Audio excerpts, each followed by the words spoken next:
So is there a cure for depression? That's really the big question. And, that question, you can't just charge into it and answer it directly. It actually has to be handled very carefully. And it's because most people don't have this question answered for them. They don't look into it and really discover the subtleties of it. It's because of that they end up, at best, having ways to manage their depression, ways to tolerate it and live with it. If you really understand the answer to that question, is there a cure for depression? That sets the stage for an entirely different result. That sets the stage for ending depression. That's what we're going to look at in this episode. Stay with me.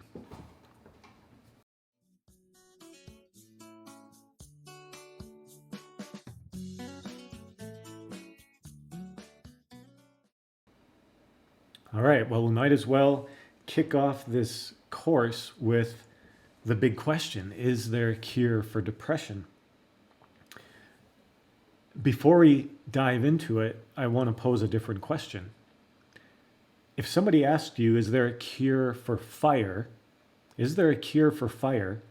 What would you say? It's a question where you think, well, it's almost nonsensical. What do you mean, is there a cure for fire? Fire is fire. Bring together the elements of fire, and that's what you get. And let's do that. Let's bring together the elements of fire. Just as a reminder and an illustration. So there we go. We brought it together. We've got a fuel source. We have air gushing in from all around. And we had a heat source to kick things off. And there we go. We've got fire. Take away any one of the elements that produce this little flame, and it goes out instantly. Depression is the exact same way. Take away any one of the elements that are producing depression, and it dissolves.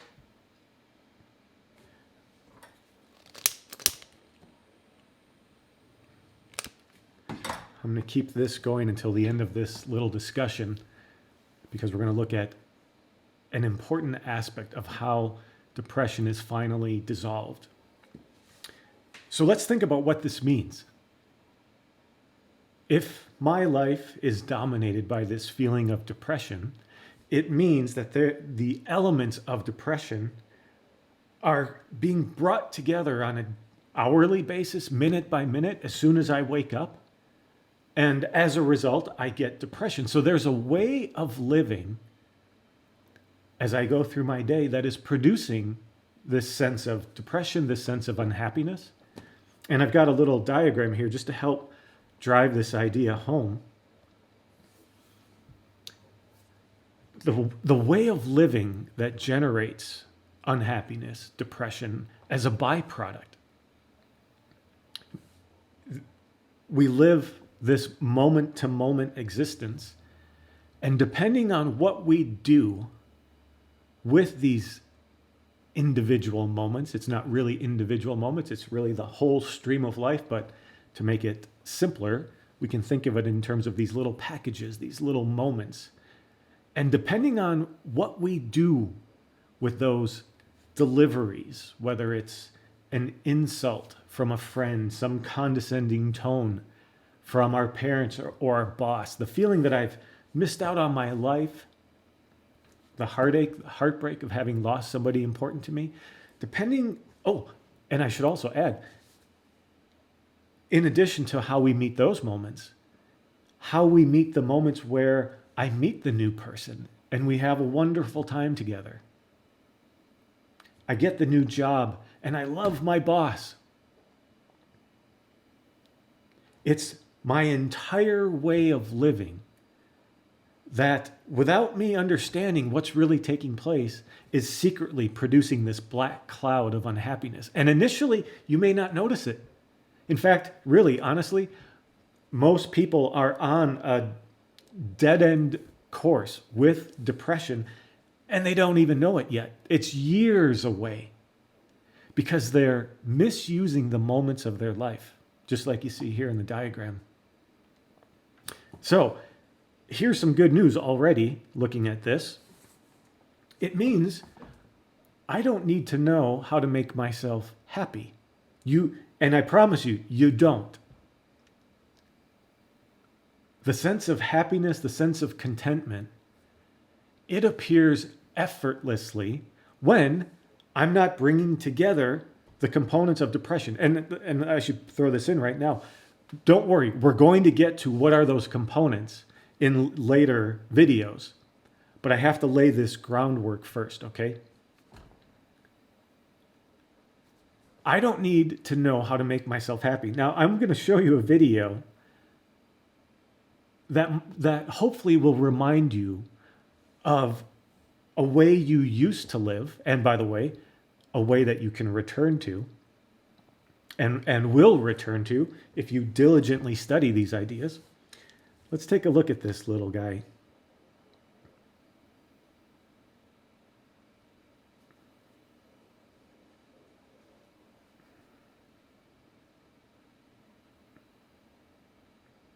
This will show that we are built already with a sense of happiness, that we come into this life with this sense of happiness.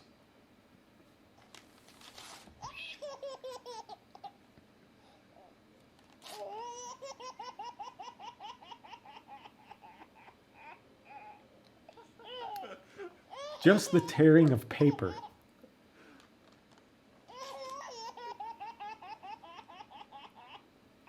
Now that's a pretty happy little guy, or a pretty happy little girl, I'm not sure.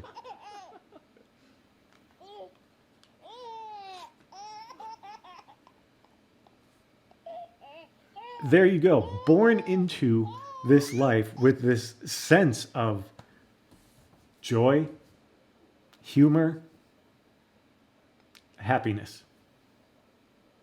But something happens over the years, and because we live in a world where virtually nobody that we meet for the first 25 years of our life, because virtually nobody really understands the right way of living versus the wrong way of living, what it is that leads to depression. This natural happiness that we're born with just slowly gets covered over. It gets darker and darker and darker. Loneliness shows up. Desolation, a feeling of missing out on life.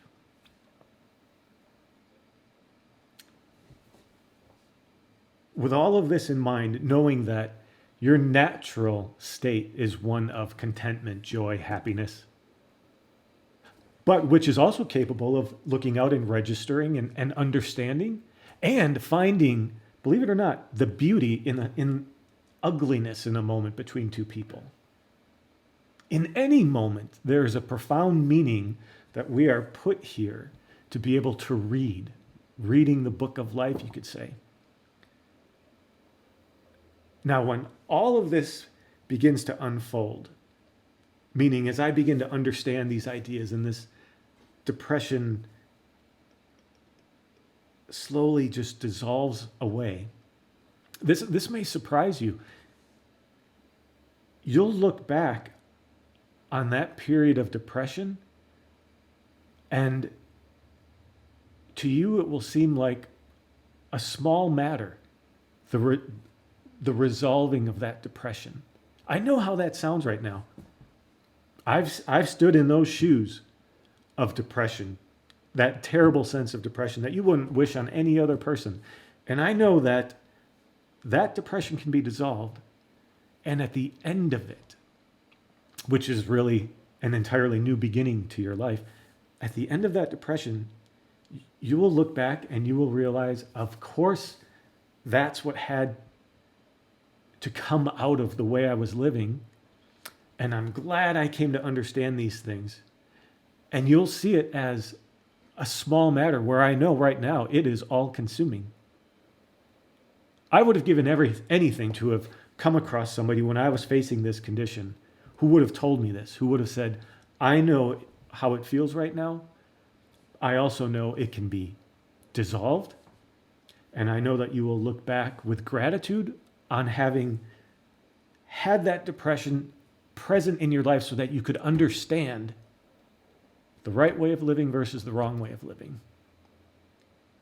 And I should mention this because really it isn't just depression that we're talking about.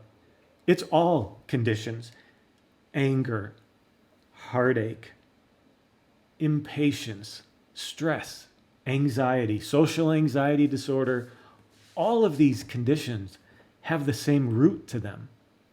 And so we may be looking in depth and focusing more on the topic of depression, but really what we discuss in the rest of these videos in this entire course explains how you dissolve heartache, all of these other conditions. Really,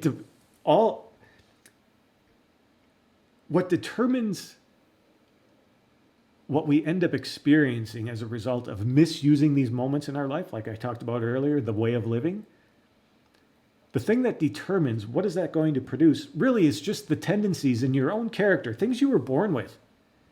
For one person, it manifests as depression.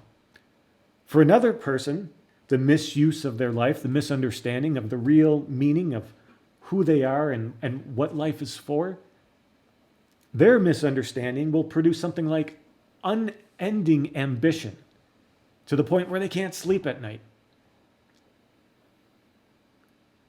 Another person will just drift off into the background and hope nobody notices them, hope they can get through life under the radar. For another person, it's constant anxiety and stress. I don't know what I'm going to do, worry. But like I said, it's the same underlying condition. It's just our tendencies that determine what it manifests as. Somebody who is addicted to something like exercise. Some aspects of our world would look at that and say, well, that's a great thing. Look at this person. And yet if they injured themselves and couldn't exercise for the next 6 months, they would fall into a depression. They're on the road to depression already because there's no balance in their life. So what we're really talking about, believe it or not, is solving all of these conditions at once. You can't really single out relationship difficulties, work on those and fix those. Now let's look at this depression, work on that and fix that. Now let's turn our attention to this sense of anxiety and work on that. It doesn't really work like that. There's a common root to all of them. You are solving all of them at once. Dive into any one of these issues and you're discovering the core, the root that produces all of them. Now, here's one thing that's very important to remember. So we've had this little flame here lit the whole time. You can't really aggressively attack the feeling of depression. So this little flame represents depression. It's the final product. You can't really go after the flame directly, the depression directly. What you have to go after is understanding what are these components that make depression possible. And then you slowly begin to starve those components. You stop bringing them together. So in this case, instead of trying to attack this flame directly, we're going to starve it of oxygen. Now look, I've begun to starve it of oxygen. Nothing's happened yet. But don't worry, because these laws, these governing laws, you can put your trust in them completely. And just like this flame is slowly dying out, and there it goes, in the same way that flame slowly died out because its one principal constituent, oxygen, was being starved from it. When you begin to understand the components that bring together depression and then slowly withdraw yourself from those components, you'll watch that depression do the exact same thing. Initially, it might seem like, wait, I don't think anything's happening. Something's happening. Just continue with your diligent work. So as an image to remind us of this, you don't want to go after or take an aggressive approach towards these problems, towards depression. Because every time you try to mow down that feeling of depression by bringing maybe some distraction into your life, the seeds that were there as part of that feeling, they just scatter and reseed themselves. And so the feeling continues to come back. It seems like I get rid of it because I spend some time with somebody who distracts me from this feeling, but then I find out, there it is, it's still there. And I know what it's like to wake up and feel that feeling and know that it's still there. In fact, I've got an image to go with that. You know, you pull back that curtain and you realize that these prison bars, they're still here.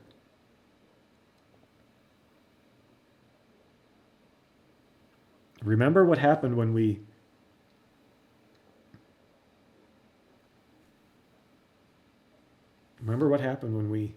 put that little cover over the flame and it slowly went out? Don't have any concern if you pull back that curtain and you feel that there are still prison bars there. So, to wrap up this first lesson, this first video, can depression really end permanently? Well, we could circle back to that initial question. Does fire end permanently? It does when you stop bringing together the components that produce it. You know, that fire is the perfect result for everything that was brought together. Depression is the perfect result for the things that are brought together by us unknowingly. So if you think back to that time in your life where depression was non-existent, and maybe you have to go back into your single-digit years, 5 years old, 4 years old. Maybe you can't even remember the time before depression. But you know it was there. That there was a time in your life where it was non-existent. You know, somebody who wrestles with a relationship heartache and gets on the other side of it and realizes, you know, there's still life after this relationship. And maybe they meet somebody better, or they realize they didn't really need somebody in their life the way they thought they did. Whatever it is, you've resolved things in your life where initially it seemed like there's no way out. I'm going to be living with this feeling for the rest of my life. Lo and behold, you found out that wasn't the case. It may seem like it's the case right now with this feeling of depression, but the exact same thing can happen. The very fact that there was a time in your life when there was no depression is all you need to know, that there is a way to live where depression cannot enter. That's what we're going to discover in the rest of this series. We're going to find out how depression is produced. We're going to find out how do we begin to withdraw these elements that produce it. And then we're going to go way beyond that and find out, what is there beyond this understanding? What is this life all about? What am I all about? Not who am I, what am I? And what am I here for? All of this is going to be wrapped into this course. So be sure to check the links. We'll have one, I believe, up in the corner, up on, I can't remember what side it is. But anyway, check for the link to the next video. Down in the description, we should have a link to our channel where you can get the entire playlist. And then also, just a reminder, I probably will have mentioned this in the introduction, I can't remember, but we have our discussion group. You know, a lot of times it's very helpful to be able to bounce some questions off of somebody about this condition, about these ideas. And you're welcome to attend those. So look for the link for that as well. If you don't find it next to the video, you can head over to theinneroasis.com. That's www.theinneroasis.com. All right, let's head to the next lesson.